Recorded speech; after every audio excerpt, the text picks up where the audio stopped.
In this video, I will show you how to fix Fantasy Premier League app not working. So the first thing that you can check is your Wi-Fi connection. Make sure that you're connected to a stable Wi-Fi connection, or you could try switching between mobile data and Wi-Fi connection, or you can also try turning off and turning on your router. The next thing that you can do is simply click and hold on to the PL icon. From there, click on App Info. Then click on Force Stop, then confirm it. Then go to Storage Uses. Click on Clear Cache. After that, what you can do is simply go to Play Store. In the search bar, search for PL. Here, check if there is any update available. If there is, then simply update your app. And if your app is already up to date, then what you can do is simply open the PL app.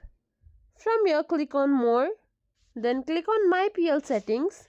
Here you can find Logout button. Click on it. After that, you will be logged out. You can simply log back into your account and try using it. And your problem should be fixed now. If you think this video was helpful, please like, share, subscribe to our channel, and thank you for watching.